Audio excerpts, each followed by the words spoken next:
They say revenge tastes sweetest when it's cold. I'd argue it's even better when it happens at your daughter's wedding, right when your ex-wife's lover decides to crash the party. One call, a pair of security guards, 3 million viewers online. His reaction when they escorted him out? Priceless. But that was only the start. I'm Ray Blake. I'm 57. I've been a licensed electrician in Phoenix for 32 years. I built my own contracting business from the ground up.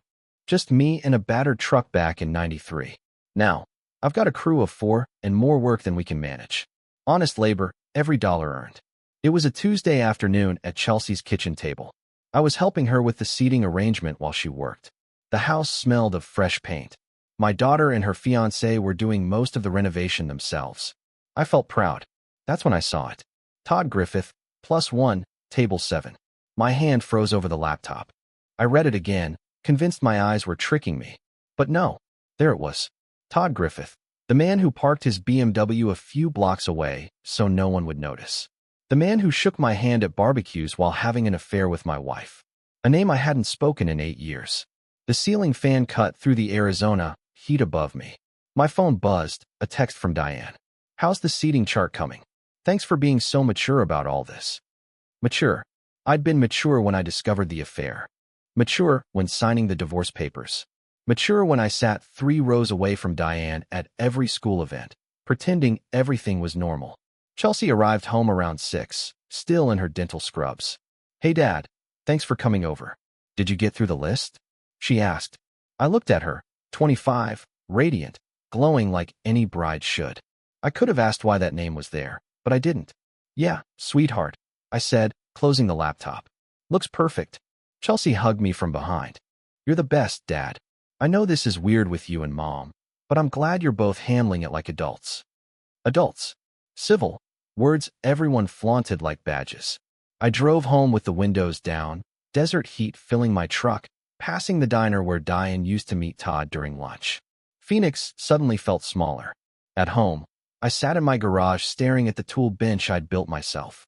Everything I have, I built with my own hands. My business, my reputation, my dignity after my wife destroyed our marriage. And now, they expected me to watch that man celebrate at my daughter's wedding. I pulled out my phone and found a contact I hadn't called in years, Sarah Jennings. She managed Desert Rose Events, Chelsea's venue. We'd worked together on a commercial job 5 years ago. I stared at her number, then put the phone down. Not yet. First, I needed a plan. 32 years of running a business taught me this. You don't act impulsively. You plan. Measure twice, cut once, and never let anyone see you coming. The next morning, I woke at 5:30 as usual. Old habits die hard. I brewed strong black coffee and sat on the back porch, watching the sun creep over the Superstition Mountains. Chelsea called around 7. Dad, I forgot to ask yesterday. Can you handle the final payment for the bar?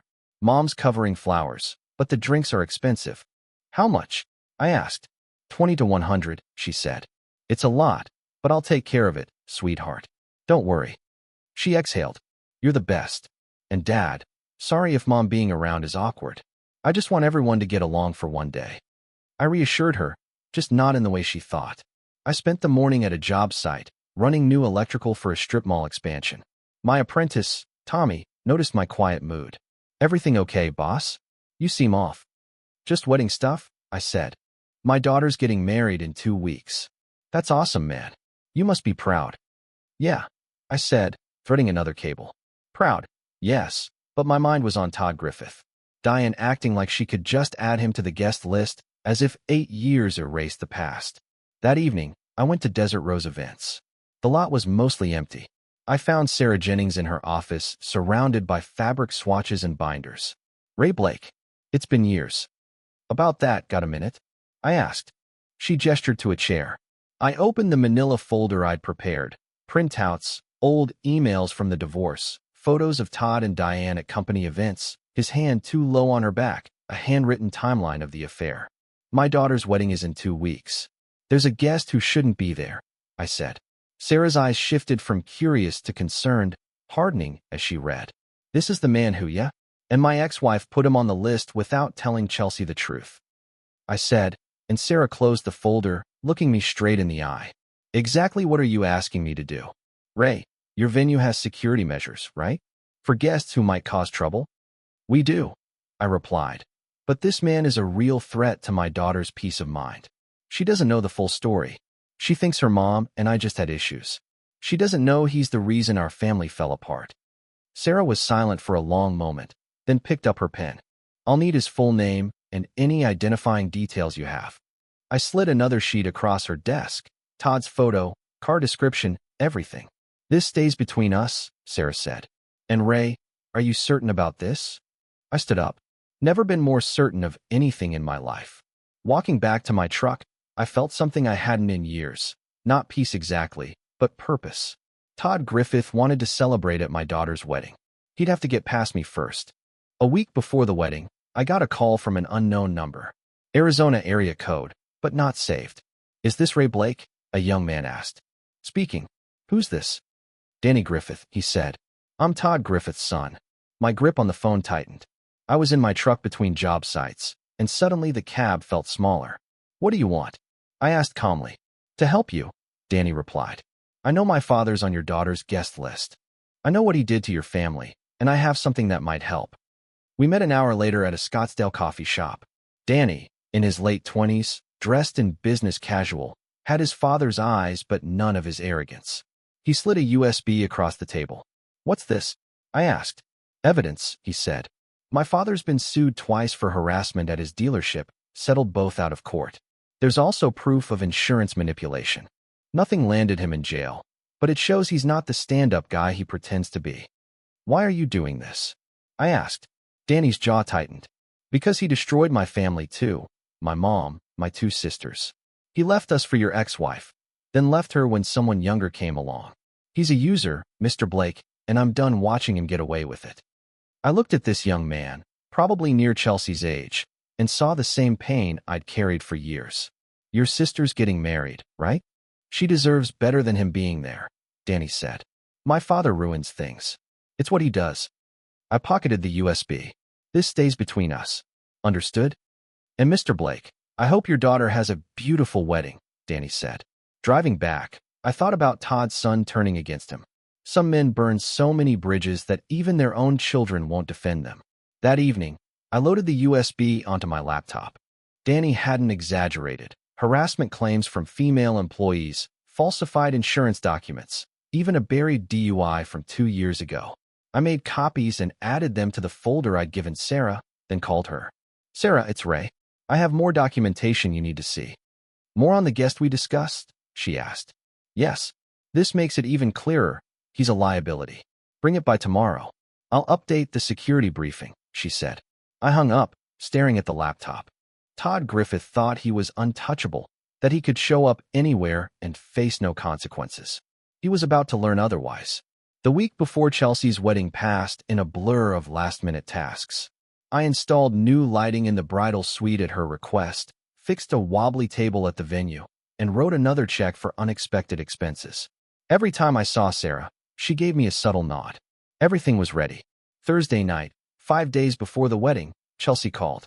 Dad, I need to tell you something. Please don't freak out. My stomach dropped. What's wrong? Justin's flying in tomorrow. He's taking a few days off from school to be here.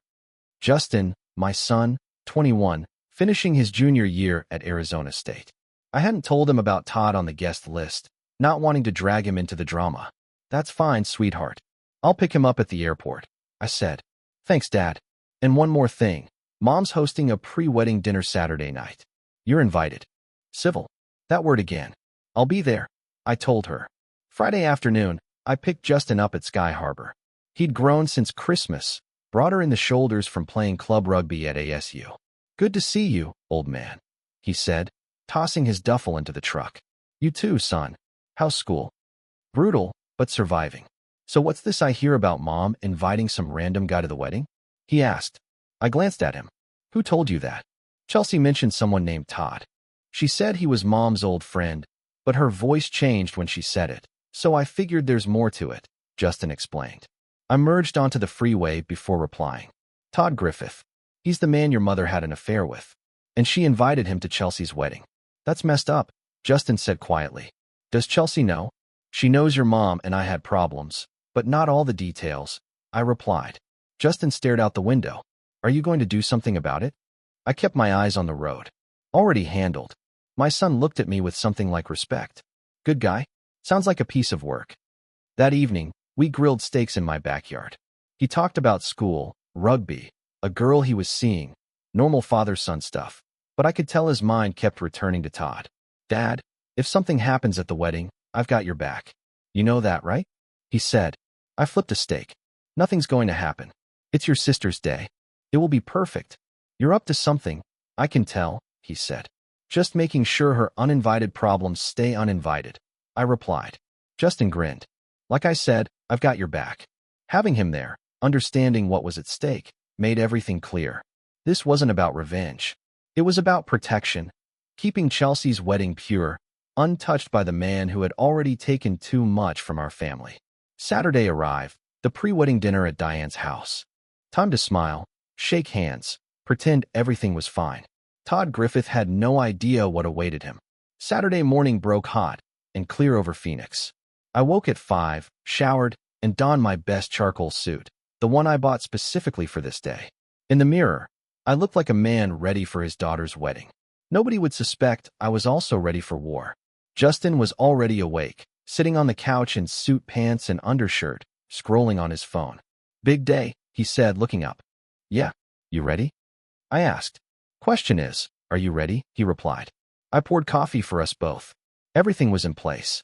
Sarah had briefed security. Todd's name was flagged. When he arrived, they'd intercept him before he got anywhere near the ceremony. And if he causes a scene? Justin asked. That's on him. We stay calm. Stay quiet. It's Chelsea's day. We just make sure it stays that way, I explained. We arrived at Desert Rose Events at noon. The venue looked incredible. White chairs in perfect rows, flowers everywhere, string quartets setting up under the pavilion. Chelsea wanted elegant and simple. She got it. I found Sarah near the entrance, clipboard in hand, directing vendors. Ray, she said, pulling me aside. Security is briefed. Todd Griffith's photo is with both guards at check-in. The moment he arrives, they'll handle it discreetly. What if he refuses to leave? I asked. They're prepared to escalate if necessary, Sarah explained. Thank you for this, I said. You're a good father, Ray. Your daughter's lucky to have you, she replied. Guests began arriving around 1:30. I shook hands, hugged relatives, accepted congratulations. Diane appeared in a lavender dress, playing the gracious mother of the bride. When she saw me, she smiled, that perfected fake smile. Ray, you look nice, Diane said. Thanks. Everything looks beautiful, I replied. It does, doesn't it? I'm so glad we could put aside our differences for Chelsea's sake, she continued. I just nodded. Let her think whatever she wanted. Justin stayed close, watching the entrance. Around 2 o'clock, he stiffened slightly and gave me a subtle nod toward the parking lot. A white BMW had pulled in. Todd Griffith stepped out, wearing a navy suit that probably cost more than my truck payment. He had a woman with him, a younger brunette wearing too much makeup. They walked toward check-in like they owned the place. I watched from a distance as one security guard stepped forward, tall, professional, ex-military by the look of him. He spoke to Todd, gesturing away from the venue. Todd's expression changed from confused to annoyed. There must be some mistake. I'm on a guest list. Todd Griffith, he said. The second guard joined in. Words were exchanged. Todd's face turned red. The woman with him looked uncomfortable, glancing around. Sir, you're not permitted on the premises. We're going to have to ask you to leave, the first guard said loud enough for nearby guests to hear. People began turning, whispers spreading quickly. Chelsea ran from the bridal suite, still in her robe, hair half done. What's going on? She asked, panic in her voice. Todd saw her and tried to step forward. Chelsea, there's been a mix-up. Both guards blocked his path. Sir, please step back. I walked over slowly, keeping my expression neutral. Justin followed. Chelsea glanced from Todd to the guards to me. Dad, what's happening? I said calmly. Security's doing their job. Sweetheart, go back inside. Your makeup artist is waiting. But Todd is leaving. Aren't you, Todd? I said, looking directly at him. Todd's face shifted from red to purple. His date grabbed his arm, whispering that they should just leave. But Todd wasn't the type to back down quietly, not with an audience.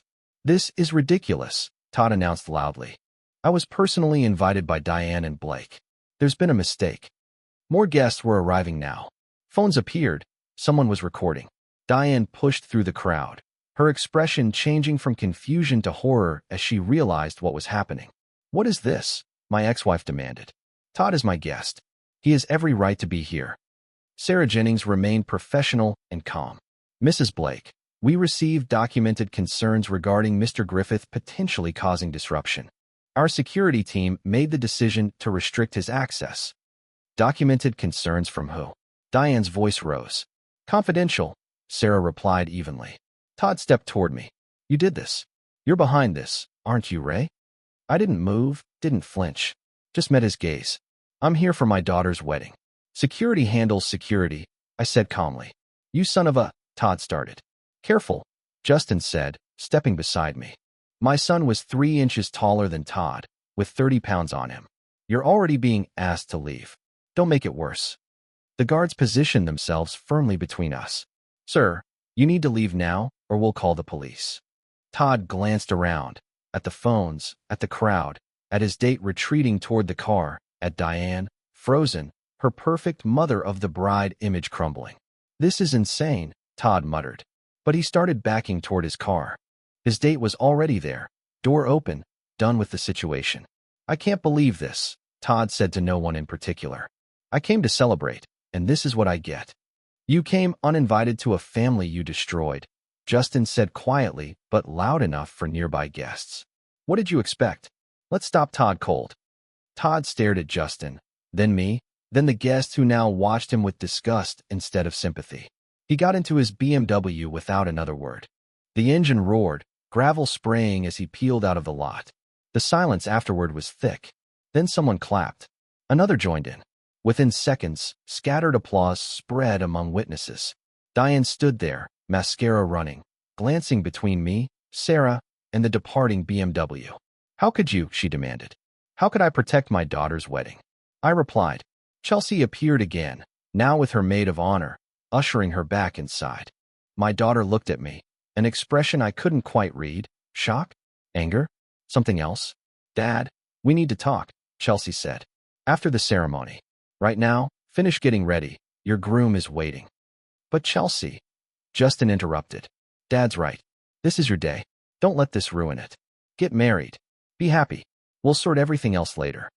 Chelsea looked at her brother, then me, and nodded slowly. Her maid of honor guided her back to the bridal suite. The crowd began dispersing, buzzing.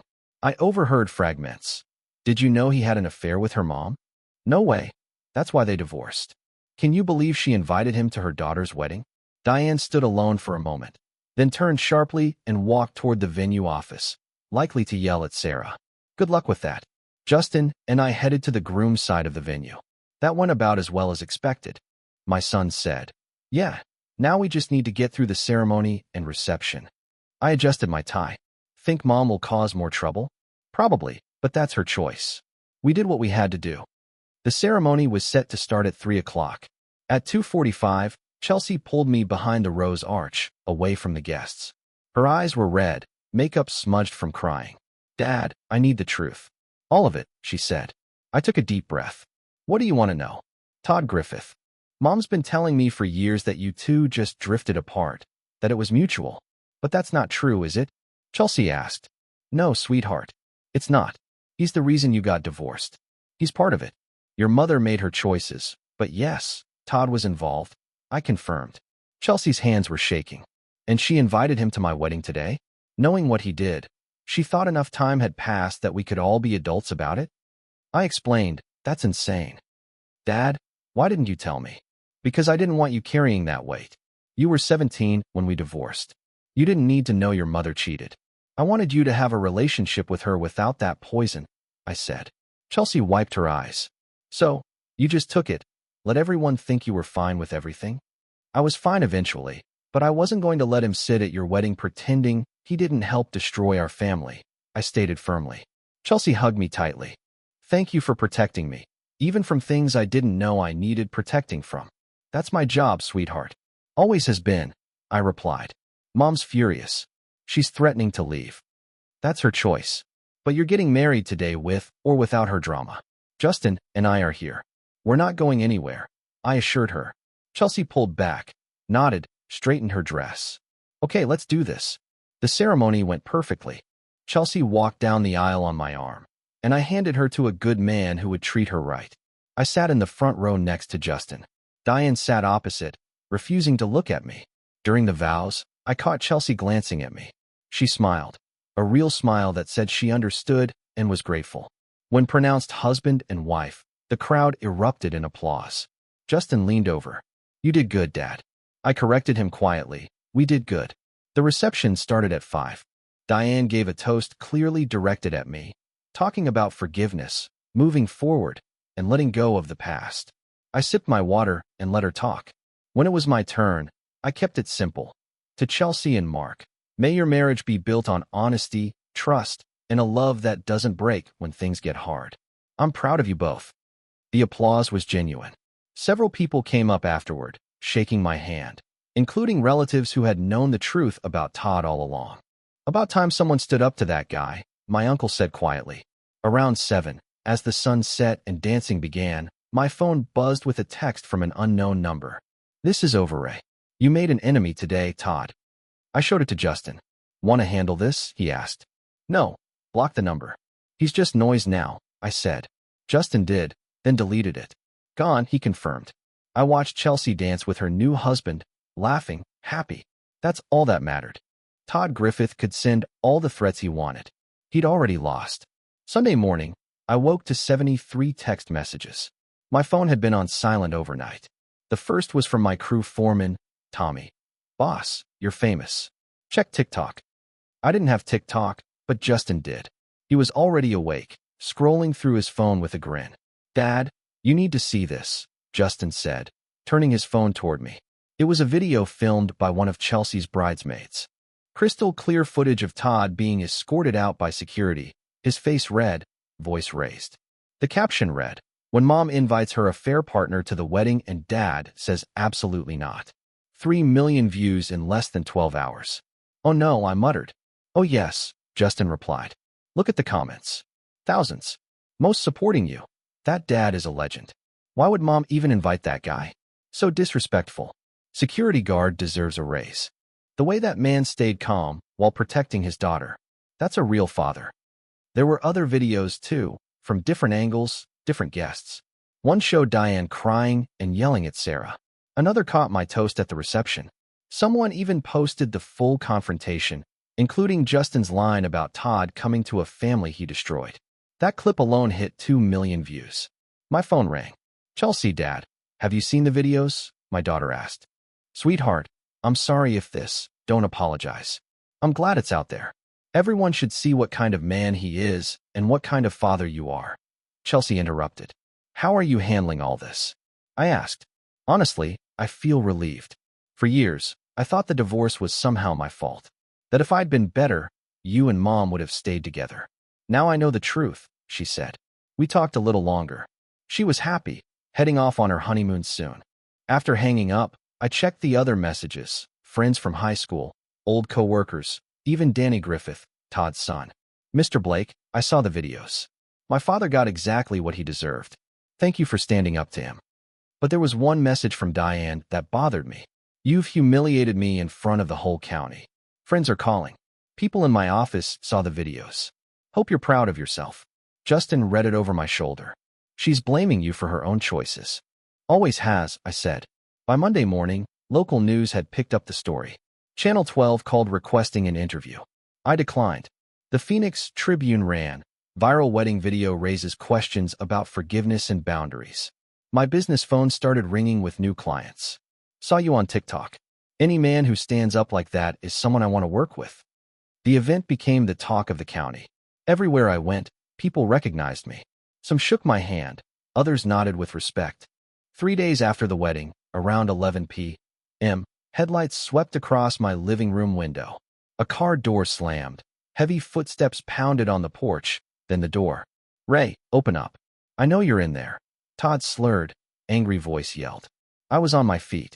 Justin appeared from the guest room, alert. Stay back, I whispered, pulling out my phone. Ray Blake, you ruined my reputation. Everyone thinks I'm some homewrecker. More pounding. I dialed 911. Speaker on. This is Ray Blake at 2847 Saguaro Drive. An intoxicated man is on my property making threats. Officers are on the way. Stay inside, the dispatcher replied.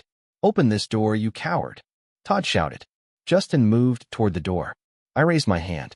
Let the police handle it. 5 minutes later, red and blue lights filled the street. I heard officers talking to Todd, his protests fading, then silence. An officer knocked. Mr. Blake, I'm Officer Jenkins. He's been arrested for trespassing and public intoxication. He was also driving under the influence. Thank you, officer, I replied. He made threats. We recommend a restraining order. I'll look into it, Jenkins suggested.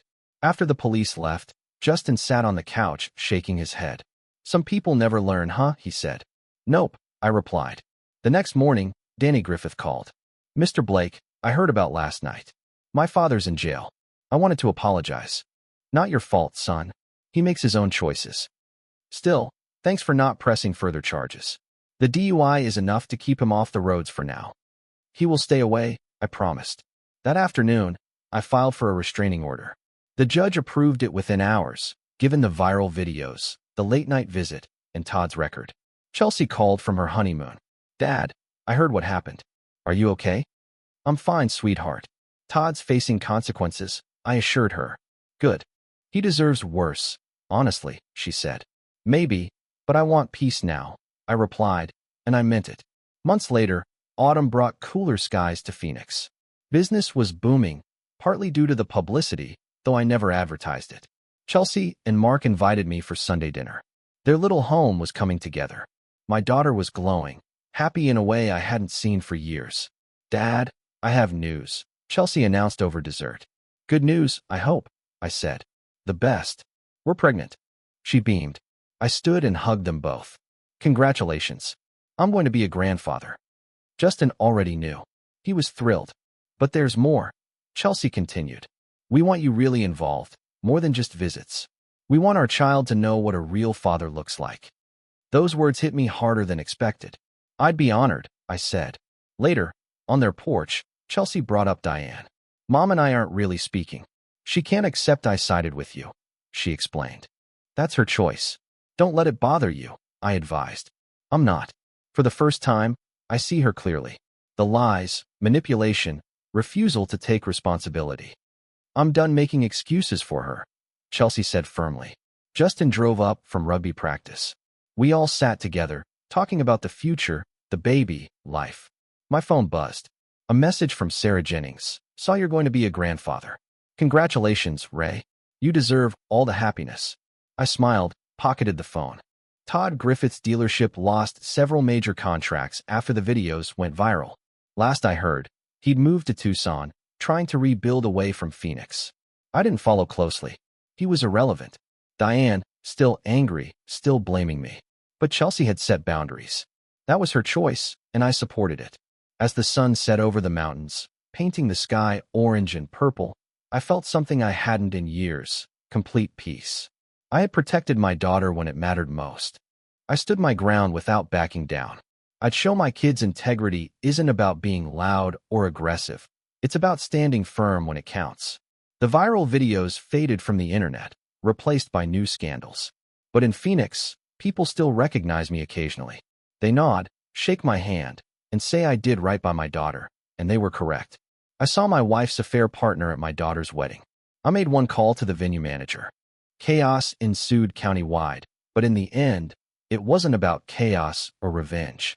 It was about protecting what mattered most: my family, my daughter's happiness, my integrity, and I'd do it all again in a heartbeat.